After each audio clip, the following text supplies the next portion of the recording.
Hello everyone, my name is Dr. Raj Dandekar.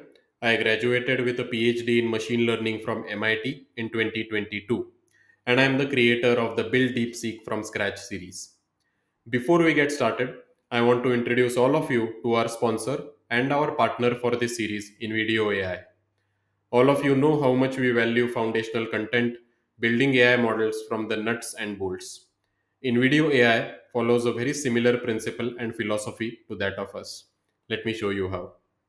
So here's the website of InVideo AI. With a small engineering team, they have built an incredible product in which you can create high quality AI videos from just text prompts. So as you can see here, I've mentioned a text prompt, create a hyper realistic video commercial of a premium luxury watch and make it cinematic. With that, I click on generate a video. Within some time, I am presented with this incredible video, which is highly realistic. What fascinates me about this video is its attention to detail. Look at this. The quality and the texture is just incredible.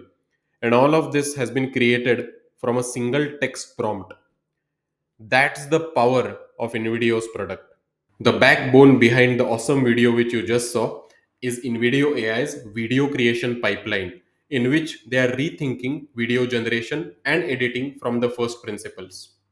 To experiment and tinker with foundational models, they have one of the largest clusters of H100s and H200s in India and are also experimenting with B200s. Invideo AI is the fastest growing AI startup in India, building for the world. And that's why I resonate with them so much. The good news is that they have multiple job openings at the moment. You can join their amazing team. I am posting more details in the description below.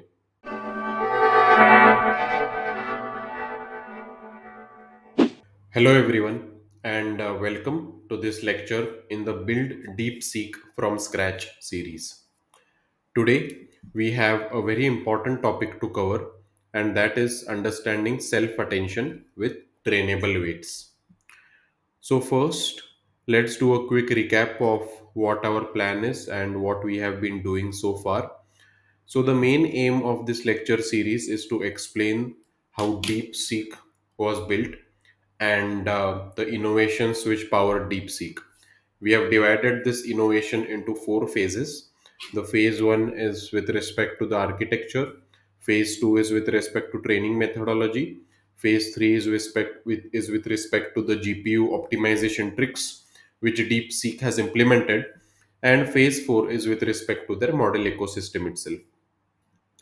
We have been looking at phase one for the past two lectures, and we have been building up towards understanding the multi head latent attention mechanism. So, our plan for understanding the multi head latent attention is that we are going to do this sequentially. We looked at the architecture of LLMs, and in the previous lecture, we looked at the need for why attention needed to be introduced, and in today's lecture, our main goal is to see how the attention weights, the attention scores are calculated. So, let me just take you quickly through the previous lecture. In the previous lecture, we saw that the main aim of the self attention mechanism is to take in input embedding vectors and convert them into something known as context vectors. Remember that context vectors are much richer than input embeddings. Input embedding vectors encode information about the meaning of a word and the position in the sequence, but it contains no information about how that word relates to other words in the sequence. Context vector, on the other hand, contains that information. Context vector contains information of the meaning of the word, its position, and also how it relates to the other tokens in the sequence. So, to get the context vector from the input embedding vector, we saw that intuitively the first thing we can do is take a dot product, but that does not work very well because the dot product is inherently limited. And if there is a sentence such as the dog chased the ball but it could not catch it, and if this it is my query, I need my attention mechanism to differentiate that this it actually relates to the ball and not the dog. So if we just use a simple dot product, it does not um, It cannot capture this distinction. So what do? We introduce some trainable weight matrices. The role of this trainable weight matrices is that okay, we cannot encode the complex relationship in the attention mechanism. So why not we leave it to weight matrices which can be trained? So this is exactly what is done. Instead of directly having the input embeddings, what we essentially do is that instead of taking the dot product between the input embeddings, we project the input embeddings into different spaces, into different vector spaces. So for example, if we are looking at a particular query, we will multiply it by the query weight matrix, and that will be the query vector. So, for example, in this example which we just saw, the dog chased the ball but it could not catch it. If the second it is a query, instead of directly taking the input embedding vector for this it, we multiply it with the trainable query weight matrix so that it becomes a query vector. And the other words with whom we want to see how this it relates to, or how much attention we need to pay to other tokens, they are called as keys. And even these vectors we don't take directly as input embedding vectors. We multiply them with something which is called as the keys weight matrix, right? And then we get the key vectors for dog and the ball. And then what we do is that instead of earlier, what we did is we had the input embedding for it, we had the input embedding for dog, and we had the input embedding for, let's say, ball. But now what we do is we project this into the query vector. So now we have a query vector for it, which looks like this. We have a key vector for ball and we have a key vector for dog. And now we take the dot product between the queries and the keys. That's how we get how much attention needs to be paid to each key for a particular query. So for this query it, how much attention should we pay to ball? You just take the dot product between the query vector and the key vector for ball. If the query is it, how much attention needs to be paid to the word dog? We just take the dot product between it vector, between the query vector for it and the key vector for dog, right? Um, so in the previous lecture, I just wanted to introduce to you that instead of just taking a simple dot product, we have to work with trainable weight matrices. And today we'll learn more about these three trainable weight matrices, which is the queries, keys, and values. If I introduced these queries, keys, and values to you directly, you would have been confused regarding why do we need these trainable weight matrices in the first place. It seems a bit odd. But remember that as humans, we have the limitation that we cannot come up with the attention mechanism formula. There is no formula like physics. So we offload the difficult thing to a neural network or to trainable weight matrices. And we realize that when you offload it to matrices, or we project the input embeddings to higher or different dimensions through weight matrices, we are able to get good answers, right? So we just call these matrices as query, key, and value because they just make more sense to use in common literature. But actually we are kind of doing a lazy trick here, right? Since we cannot figure out the physics ourselves, we think that let me have some weight matrices which I'll initialize randomly at the start, and then I hope that after training is completed I will learn something uh, regarding the attention which needs to be paid to different tokens. And that's exactly what happens. So today we are actually going to see the step-by-step procedure of how we go from input embedding vector to the context vectors. So we are going to see a step-by-step procedure for, let's say, if you have certain input embedding vectors, how exactly do we take these input embedding vectors and how do we convert these input embedding vectors into context vectors. So let's begin our journey right now. My main aim today is to show you some visuals and intersperse it with bit of a code so that you can visualize the calculation process entirely yourself, right? So let's get started. I'm going to look at this sequence. The next day is bright. Okay. And remember now, before going to the transformer architecture or before going to the attention mechanism, these are just input embeddings, which are token embeddings plus position embeddings. So remember our previous lecture where we saw that essentially, before going to the transformer architecture, every token gets a uniform. And that uniform is the summation of the token embedding plus position embedding, which is called as the input embedding. So this input embedding is actually what I have shown over here, right? So for the input embedding is an 8-dimensional vector. For next, the input embedding is an 8-dimensional vector. For day, the input embedding is an 8-dimensional vector. For is, the input embedding is an 8-dimensional vector. And for bright, the input embedding is an 8-dimensional vector. Now I'm going to show you how these input embedding vectors are transformed into context vectors. But I hope you understand why we need to transform them into context vectors, right? Because as such, right now, if I look at any of these embedding vectors, for example, day, it carries no information about how much importance needs to be given to next or the or is or bright. That information is completely lost. I want to integrate that information, and that's why I want to convert the input embedding vectors into context vectors. All right, so there are three trainable weight matrices which we are going to introduce. The first trainable weight matrix is called as the query weight matrix, which is denoted by WQ. This is the query weight matrix. The second trainable weight matrix is the keys weight matrix, which is denoted by WK. And the third trainable weight matrix is the values weight matrix, which is denoted by WV right now. So now it shouldn't come as a surprise to you that where are these matrices coming from? Remember, these matrices are coming because we want to transform the input embeddings into a different space so that our expressivity increases and we can capture underlying complexities which cannot be done through a simple dot product. Remember, all of these trainable weight matrices which I have mentioned here, the values here, I do not know these values at the start. They are initialized randomly. The hope is that when we backpropagate through the entire LLM architecture, these values update themselves. So whenever I show these matrices, I do not fix them at the start. I just initialize them randomly. Now let's pay careful attention to dimensions a bit. The input, so this matrix right here is called as the input embedding matrix. This is called as the input embedding matrix, and take a look at the dimensions of this matrix. This matrix has essentially 5 rows. Why does it have 5 rows? Because I have 5 tokens. The next day is bright.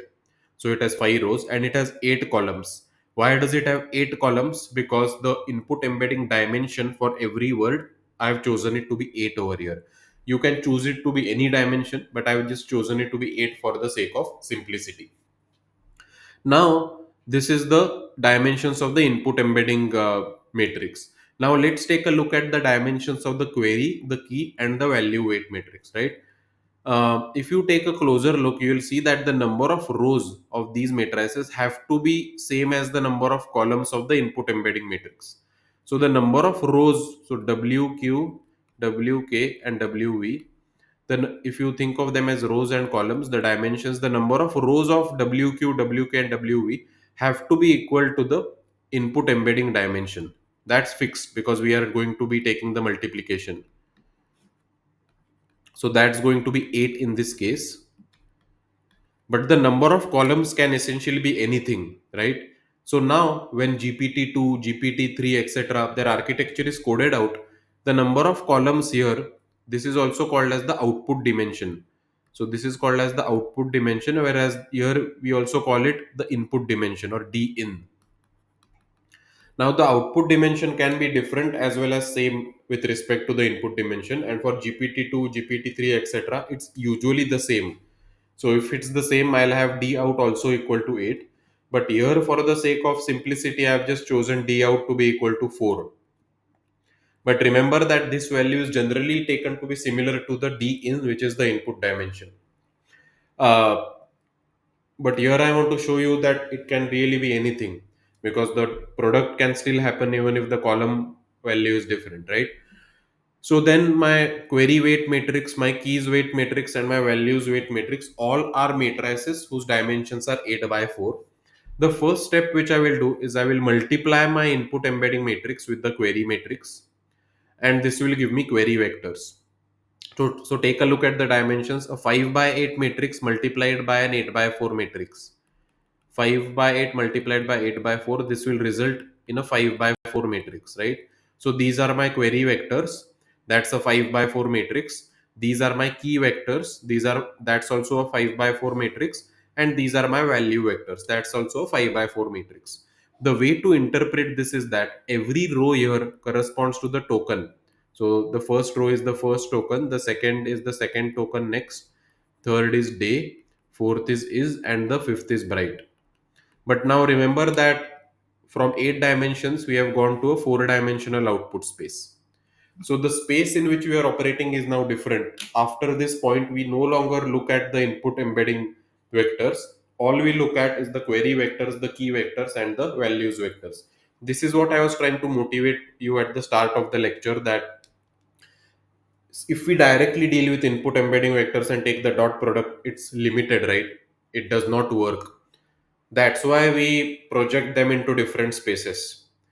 And this trick has been done in deep learning in many different fields, right? If a linear classifier is not working on a data, you augment it with features, you project it into a higher dimensional space. If handwritten features for computer vision are not working, you use a convolutional neural network which discovers features on its own in a higher dimensional space. So taking stuff from the input dimension and putting it into a different dimension is what we have been doing in deep learning for a long time, and this is exactly what we are doing here. It's just that the names are a bit fancier, the query key and the value, and at the end of this lecture I'll tell you why these names come into picture. But for now, just remember that the query vectors is 5 by 4 matrix, the keys is 5 by 4, and the value is 5 by 4. The way to interpret it is that every row belongs to one token. The next day is bright for the query, key, and even the values. And the number of columns is equal to the output dimension, which is 4 in this case. So I hope all of you are with me until this point where we have the queries vectors, the keys, and the values, right? So here I have just taken some values, some actual numerical values, where the inputs is 5 by 8 input embedding matrix. I have multiplied it with the query weight matrix, the key, and the value, which are 8 by 4. And here I get the queries matrix, which is 5 by 4, the query vectors here, which is 5 by 4, the key vectors 5 by 4, and the value vectors, which are 5 by 4. So here the left hand side is the visual without any numerical values, and the right hand side is I've just plugged in some numerical values here so that you have a visual representation as well as the mathematical representation side by side. Next, so this was step number 1, where we get the query vectors, the keys vectors, and the value vectors, and now we'll operate in the QKV space instead of the input embedding space. QKV is query, key, value. So let's go next. The next step is basically we have to find the attention scores. And this is basically taking a dot product, right? So I have my query now, my query vectors, which is 5 by 4. And I have the keys matrix now, which is also 5 by 4. So if I have to take a dot product between the query vectors and the key vectors, I cannot directly multiply these matrices because the number of columns in the first and the number of rows in the second won't align. So I'll have to take a transpose. So I'll have to take a transpose of the keys matrix. So the query vectors stay 5 by 4, which was what was here. But now here I have the keys transpose, which is a 4 by 5, right? So now the way this works is that you multiply 5 by 4 matrix with a 4 by 5, and then you get an attention scores matrix, which is a 5 by 5 matrix. Now this is a very important step because here we actually find out how much one query relates to the other tokens basically. So now let me say the next day is bright, right? And let me focus on the second row here, which is the next. And let's say I want to find out the attention scores between next and the other tokens, right? So let's say I want to find out how much next relates to the next day is bright. I want to find out the attention scores here. So I want to find out what's the attention score between next and the, what's the attention score between next and next, what's the attention score between next and day, what's the attention score between next and is, and what's the attention score between next and bright.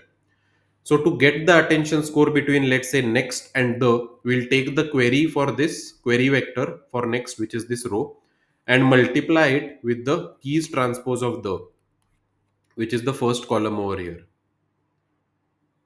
So the first column over here is the. So when I multiply the row of the next with the column of the, I'll get the attention score between next and the. So let me call it alpha 2 1. So this value over here, so let's look at the second row over here, which corresponds to the attention scores for next. This first value over here is alpha 2 1 now, which is the dot product between this next row vector and the column vector for the. Now, if I want to find the attention score between next and next, I take a dot product between this row again and the second column, which is next. And this dot product will give me alpha 2 2, which is the second value over here.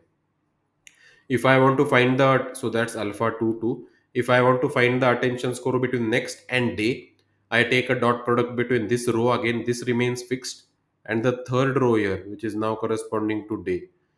And then that will give me the third value here, which is alpha 2 3. If I want to find the attention score between next and is, so here this was alpha 2 3, next and is will be alpha 2 4. So that's the dot product between this next row and the fourth column over here. So that will give me alpha 2 4, which is over here. And then if I want to find the attention score between next and bright, that's essentially alpha 2 5, and that's the dot product between the second row next and the last column, which is bright. And this dot product will essentially give me alpha 2 5. So now this entire second row represents the attention score between next and all the other keys, which is the next day is bright. Similarly, now if you see the fifth row represents the attention between bright and all the other tokens, the next day is bright. That's the way to interpret this attention score matrix.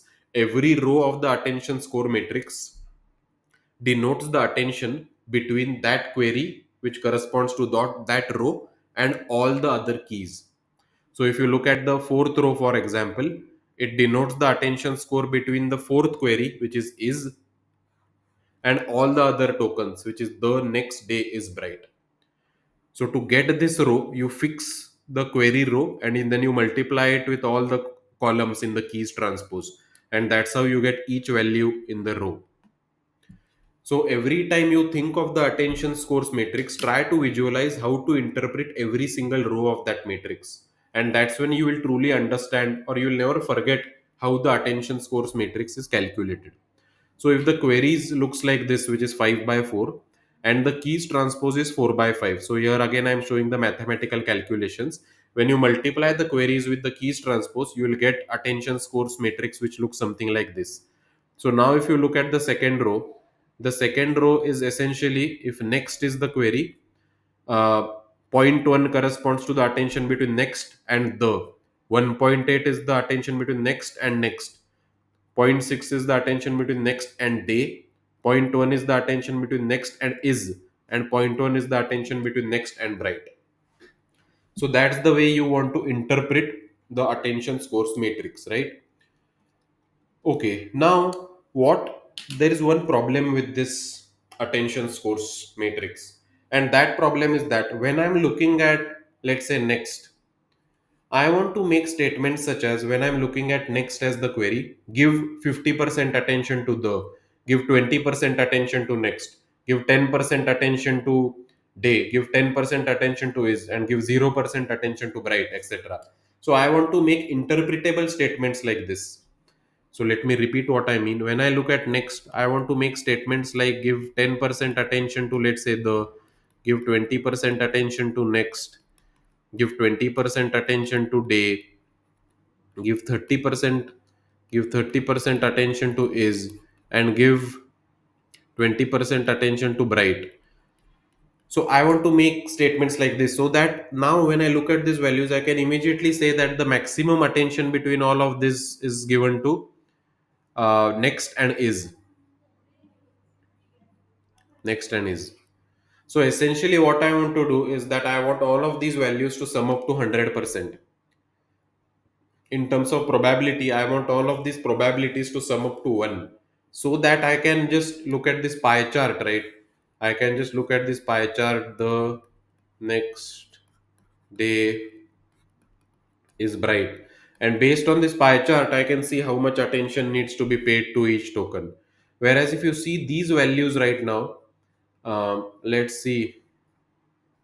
Um, yeah, if you see these values right now for the second row, that is the attention score for next, you will see that these values don't really sum up to 1, which means that I cannot make statements like give 10% attention to the first token, 18% attention to second token. It will not work like that. The rows, the values in the rows here do not sum up to 1. And that is the main problem. So the next step, which is step number 3, is to make sure that the attention scores are converted into something which is called as attention weights. And to go from attention scores to attention weights, we are going to apply the softmax operation. Softmax essentially means that, let's say we take a look at this row. Um,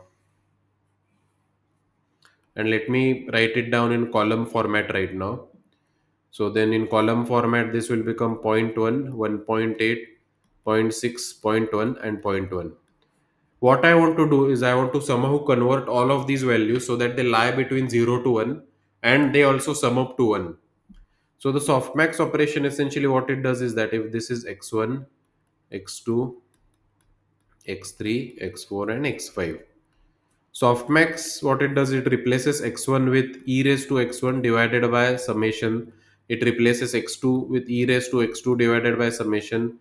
It replaces x3 with e raised to x3 divided by summation, e raised to x4 divided by summation, and e raised to x5 divided by summation. Uh, Now, what exactly is summation? Summation is just e raised to x1 plus e raised to x2 plus e raised to x3 plus e raised to x4 plus e raised to x5. Now, if you take a look at all of these five values, you will see that if you add them, the numerator will be e raised to x1 plus e raised to x2 plus e raised to x3 plus e raised to x4 plus e raised to x5. That is equal to summation, which is the denominator. So all of these will definitely add up to 1 and they will lie between 0 to 1.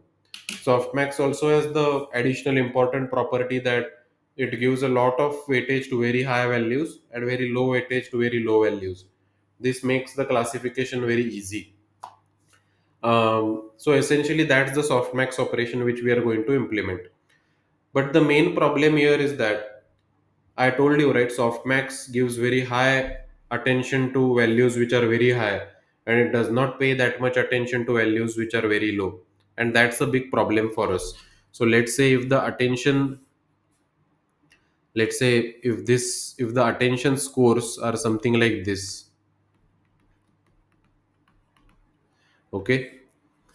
Now you see this value is very high, right? If you apply softmax to this, the way softmax will work is that it will put 0.95 or something to this value and make sure that all the other values are actually very low. And if these are our attention weights, that's not very good for us, because then we'll pay a lot of attention to one key and will not pay attention to all the other keys at all. So that's why there is a scaling which needs to be performed before we apply the softmax. Before we apply the softmax, we need to make sure that all of these values are divided by some value, and only then we will apply the softmax. So now let me talk about that part a bit. Um, let's go to this part. Yeah. So here I want to first of all explain the issues with softmax, right? So what I'm doing is that, let's say these are my um, attention score values, and then I apply softmax to these values, right? So we can see that softmax for all of these values is almost equally similar in terms of range. That's good for us. But now what I want to do is that I want to multiply all of these values with 8, and then let us apply softmax. So if all of these values are multiplied by 8, which means that some values will be very large and some values will not be that high, right? So if I multiply all of these values by 8 and then I apply softmax, you will see that softmax places a lot of importance on this value, which is zero point 0.8, and it gives negligible importance to some other values. See, that is what happens when the values are very large before applying softmax. And that is what I've mentioned over here. The softmax function is sensitive to the magnitude of its inputs. When the inputs are very large, the differences between exponential values of each input become much more pronounced. And this causes softmax output to become peaky. What peaky output means is that it gives a lot of importance to some values and very low importance to others. So in attention mechanism, this is not very good, because it if it's a sharp softmax distribution, then the model becomes very confident in one particular key. So now you see, the model becomes very confident in this key, and it will give very low confidence to the other keys. That leads to very unstable training when we look at the transformer architecture later, and we do not want that. So that is why we need to scale. um, that is why we need to scale this vector before we apply softmax. So the value with which this vector is actually scaled is square root of the keys dimension, right? So the keys dimension here is, in this case, it's 5 by 4, right? So the output dimension is equal to 5. So it's scaled by square. The output dimension is equal to 4. Sorry. So it's scaled by square root of 4. And now you must be thinking that why is it scaled by square root of 4? Why don't we just scale it with the keys dimension, or dimension raised to 2 or something like that? Why only square root of the keys dimension? What's so special about the square root?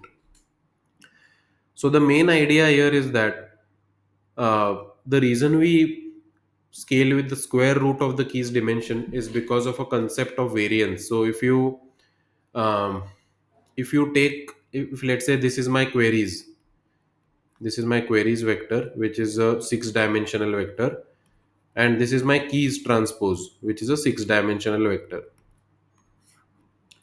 This is my keys transpose. Okay, and if I multiply these vectors, I'll get some values, right? But remember, in the multiplication, what is happening is that each value is getting multiplied and then summed up. Now what usually happens is that if there are two random vectors, right? If there are two random vectors whose dimensions are 6, and if I sample 100 such random vectors, so I'm going to do something like this. I take 100 vectors of the queries, and I take 100 vectors of the keys transpose. And then what I do is that I collect the values of queries multiplied by keys transpose for all of these 100.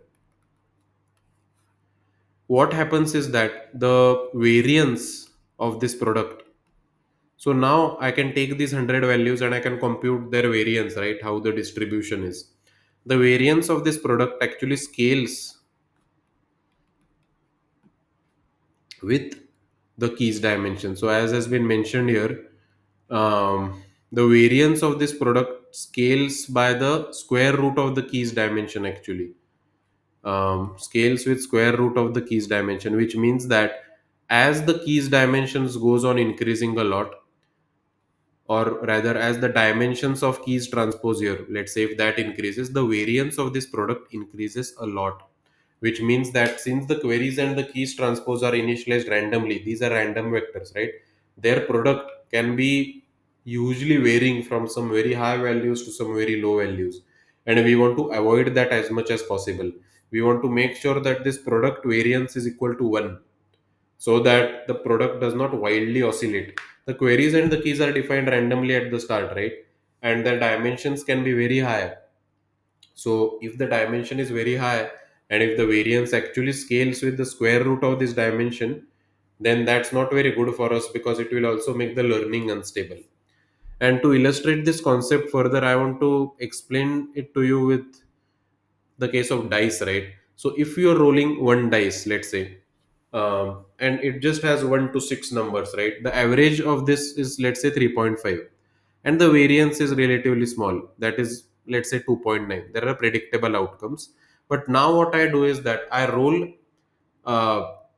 I roll the dice, and then I sum the output of 100. I roll and sum 100 dice basically. So if you roll a dice 100 times, and you will sum the output. what happens here is that if summation is involved, the mean is around 350, but the variance grows significantly to around 290. So the output becomes unpredictable. And the dot product without normalization, so if we just take the queries multiplied by the keys transpose, and if we do not divide it by the square root of the keys dimension, we'll see that increasing the number of dimensions is like rolling more dice and summing the results. Why? Because dot product essentially is where we sum up the product, right? Where we sum up, if the dimension is 100, we sum up 100 entries of the queries multiplied by keys transpose. So increasing the number of dimensions is like rolling more dice and summing the number of results. Each dimension contributes some variance, and as the dimension grows, variance accumulates. And so here I'm trying to say that as the query and the keys dimension grows, the variance increases a lot, and the dot products before softmax become either very large or it becomes very small because the variance is large, and that makes the attention weights unstable, and so the training procedure also becomes unstable. When we divide by square root of d, it scales down the variance of this dot product and brings it equal to 1, and that stabilizes the expected outcomes. The attention weights become more stable and they become more predictable. I have actually explained this using the code below.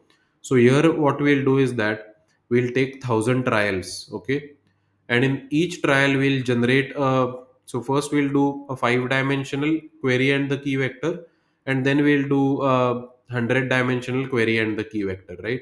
So let's say the dimension is equal to 5. We'll generate queries and key vectors of dimension 5, and we'll do that 1,000 times. We'll compute the dot product between the query and the key for each trial. And then in one case, we'll divide by the square root of the dimension. And in the other case, we'll just take the dot product like that without doing the scaling, and we will collect all the results of the 1,000 trials, and then we'll find the variance. We'll find the variance before scaling and we'll find the variance after scaling. So remember, we are taking 1,000 query vectors, 1,000 key vectors, we are taking the dot product, and in one case we are scaling it, in one case we are not scaling it, and then we are finding the variance before scaling and after scaling. So if you run this, you will see that for the dimension of 5, variance before scaling is equal to 5. For the dimension of 100, variance before scaling is actually 100. So the variance actually directly grows with dimension. The variance is directly proportional to the dimension, if you see. But after scaling, the good thing is which happens is after you scale with the square root of the dimension, the variance almost becomes equal to 1. That's very cool, right? So now here it's clearly proved that if you divide the product, if you divide the dot product of the queries and the keys with the square root of the keys dimension, then what you ultimately get is that um, after scaling, whether the dimension is 5 or whether the dimension is 100, the variance of the product is constrained. This means that the queries multiplied by keys transpose, the values won't blow up to very high values or very low values. The variance will remain equal to 1. That will lead to very stable training procedure.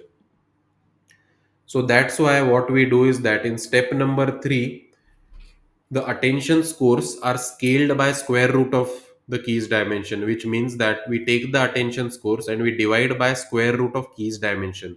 Keys dimension essentially is every key vector, what's the dimension of it. In this case it's equal to 4, right? So we divide by square root of 4, and then we apply softmax. So after this division is done by square root of the keys dimension, we apply softmax. Essentially we apply this function, and when we apply the softmax, attention scores are converted into what is called as attention weights. So that's the key difference here between attention scores and attention weights. Attention scores are not normalized and attention weights are normalized. So if you look at every row over here, you will see that every row essentially sums up to 1. And now we can make the quantitative statements or the qualitative statements which I was mentioning, right? This second row corresponds to next. So now I can say that we can pay 10% attention between next and the, we can pay 50% attention between next and next, we can pay 20% attention to next and day, we can pay 20% attention to next and is, and we can pay 20, 10 sorry 10% attention to next and is, and we can pay 10% attention to next and bright. So that is how I can make qualitative statements now, because all the elements of each row essentially sum up to 1.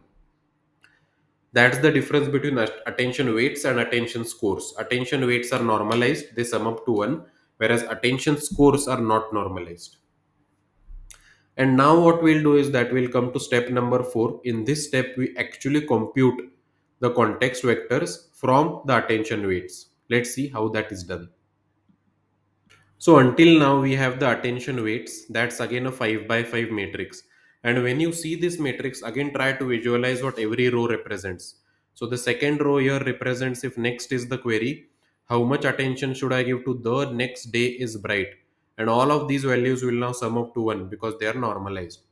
In the last step, what we do is that, remember, until now we have not used the values vectors at all. In the last step, these values vectors come into the picture, where uh, what we do is that the attention weight matrix, which is a 5 by 5 matrix, it's simply multiplied with the values vector. So the values vector is 5 by 4, right? And that gives us the context vector. The context vector has 5 rows and it has 4 columns. The first row corresponds to the, second row corresponds to next, third row corresponds to day, is, and bright. The next day is bright. And now you can see that initially we started with input embedding vectors for the next day is bright. And after all these steps, step number 1, step number 2, step number 3, and step number 4, we have got the context vectors for each of these tokens now. Now remember, these context vectors are much more richer than the input embedding vector, predominantly because their calculation involves the attention weights. So I've just shown this calculation here mathematically. The attention weights, it's a 5 by 5 matrix, which has been shown over here. The values is a 5 by 4 matrix. And so the context vector matrix is a 5 by 4 matrix. So for example, the second row corresponds to the context vector of next. The last row over here corresponds to the context vector for bright. So every context vector is a 4-dimensional vector. So here I just want to have a small section on the intuition behind the context vector calculation. So the way the context vector is actually calculated is as follows, right? Let's say if we want to find the context vector for next, we have found the attention weights, right, between next and all the other tokens. So we have found that when you have next, we should pay 10% attention to the, we should pay 50% attention to next, we should pay 20% attention to day, we should pay 10% attention to is, and we should pay 10% attention to bright. We have understood this based on these attention weight values, these attention weights. And we have the value vector. So you can think of the value vector essentially as an input embedding vector itself, but it's transformed to a higher dimension or a different dimensional space. So now if we want to find the context vector for next, what we essentially do is that we know that next gives 10% attention to the, so the, so this is the vector values vector for the, so we'll scale this vector with 10%, or we'll multiply this with zero point 0.1. Then we know that zero point 0.5, which is 50% attention to next. So I've written these attention weights here: zero point 0.1, 0.5, 0.2, 0.1, 0.1. So we give zero point 0.1 importance to the first row, which is the, we give zero point 0.5 importance to the second row, which is next, we give 20% importance to the third row, which is day. So we multiply the third row with zero point 0.2, we multiply the fourth row with zero point 0.1, and we multiply the fifth row with zero point 0.1. And all of these multiplications are then added together. So we scale the first vector with zero point 0.1, we scale the second vector with zero point 0.5, we scale the third vector with zero point 0.2, we scale the fourth vector with zero point 0.1, and we scale the fifth vector with zero point 0.1, and then add all these scaled vectors together. This is how we get the ultimate context vector essentially. After all this addition, that's how we get the context vector for next. And to represent it visually, it looks something like this. The next day is bright. If you see the blue vectors, they are the input embedding vectors. To get the context vector, we scale each vector by the amount of importance it needs to be paid. So the, right, that's 10% importance, so we scale it with zero point 0.1. Next is 50% importance, so we scale it with zero point 0.5. day is 20% important, so we scale it with zero point 0.2. Is 10% important, so we scale it with zero point 0.1, and bright is 10% importance, we scale it with zero point 0.1.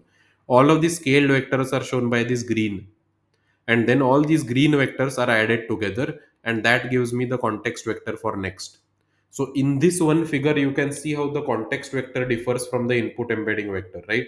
The input embedding vector for next only contains information about the meaning of that token, but the context vector for next now contains information of all these attention weights also, and all this weighted sum um, ultimately gives the context vector. So this is how the attention scores are added together to get the context vector itself, and this is how the context vector differs from the input embedding vector. Now, through this same visual, you can try to see how to get the context vector for all the other tokens also. If you have to get the context vector for bright, you just take a look at these attention scores. You multiply the first row with zero point 0.1, you multiply the second row with 0.05, you multiply the third row with zero point 0.1, you multiply the fourth row with 0.25, and you multiply the fifth row with zero point 0.5, and then you add all these together. So that will give you the context vector for bright, which is essentially this last row over here. That's how you get the context vector from the attention weight matrix and the value matrix. And to understand the visualization behind the context vector calculation, look at this diagram.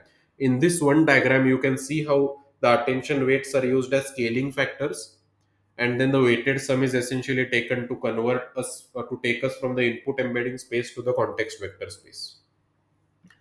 So this is the step number 4, which is essentially getting the context vector matrix, and then that's it. In step number 5, I have just summarized this below. We have the input embedding matrix. And then we have the self attention layer.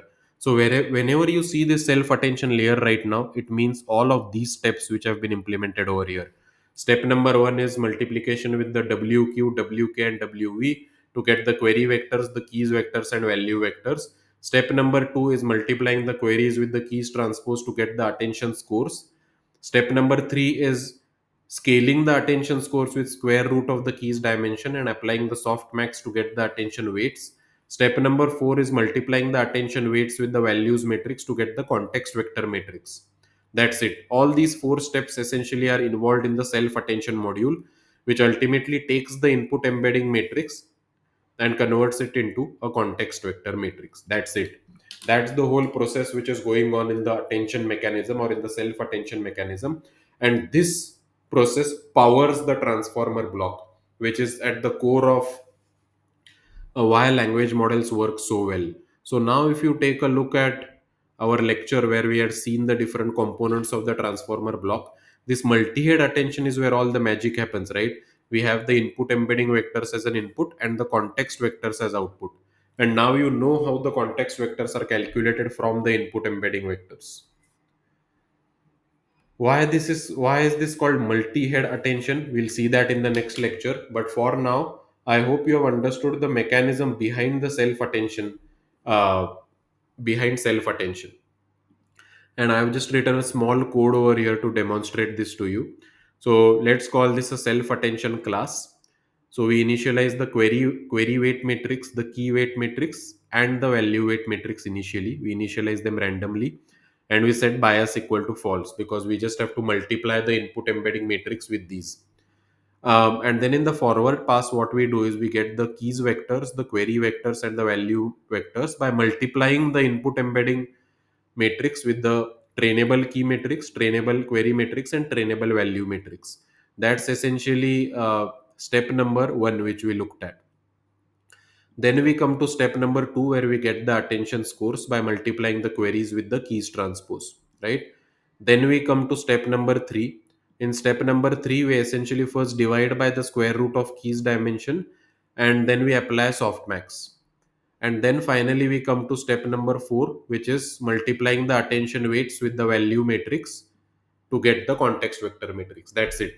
So I could have directly explained to you this code because it's just 10 to 11 lines of code, but to understand these matrix multiplications, it's very important for us to write it down on a whiteboard so that we can visualize the dimensions. So this is how the context vector weight matrix is calculated. You can run this block. I'll share this code also, and then you can take in any input. So here I am taking an input. Your journey starts with one step, and the input d in is equal to 3 over here, the input embedding dimension, and I'm assuming the output embedding dimension equal to 2.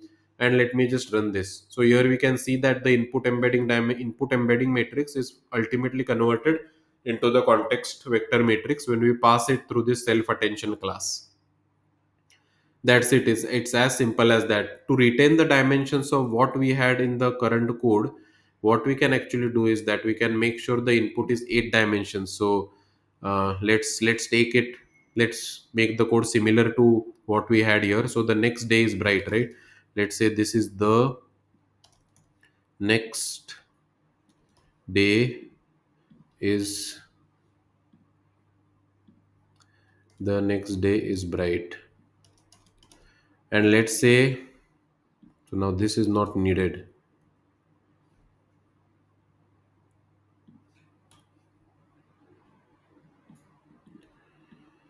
Okay, and now we in the code or in the whiteboard we have seen that there is 8 dimensions for every vector. So let me just copy paste it to make 8 dimensions and then add some random values here. And let me just add this same thing here for the sake of simplicity now. So I'm making everything 8 dimensions here so that it matches what we had on the whiteboard. Okay, and d in is now equal to 8, but my d out which I taken over here was equal to 4. So I'll just take d out equal to 4 and then let me run this block. So here you see it runs almost immediately, and then I have the context vector matrix. Let's check the dimensions. The dimensions here of the context vector matrix is that we have 5 rows essentially and 4 columns. This is exactly what we had seen over here. The context vector or the context vector matrix is 5 rows and 4 columns. That's exactly what we have implemented in the code right now. In the next class, what we'll see is that we'll implement something which is called as causal attention. In the causal attention, we will hide out the future attention weights which are not needed or which are not available to the current token, so that we only look at the past tokens before predicting the next value. So that's called causal attention. We'll see that in the next lecture, and then we'll move to multi-head attention. I know that these lectures are a bit long, and I'm repeating some elements with respect to attention, transformer blocks, causal attention, context vectors, etc. But I believe it's extremely crucial for us to understand this. If we don't understand this, the learning of multi-head latent attention will not be very strong. I want all of us to be on the same page when we start the multi-head latent attention part. So all of you really need to understand the nuts and bolts of self-attention and multi-head attention. And that's why I'm making these lectures in so much more detail. I'll share the code files with you, and I hope that as you're going through these lectures, you also make notes. So write this down on a piece of paper. Make sure that you familiarize yourself with the calculations. Later we'll go to multi-head attention, and later we go to multi-head latent attention.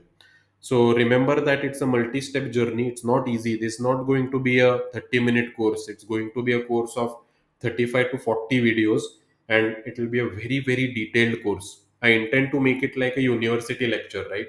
So I could have directly started with latent attention, but that would be very difficult, I think, to directly understand. And I want to make these lectures as useful for an audience which is seeing this series for the first time also. So I hope you are enjoying this series, and I look forward to seeing you in the next lecture. Thank you.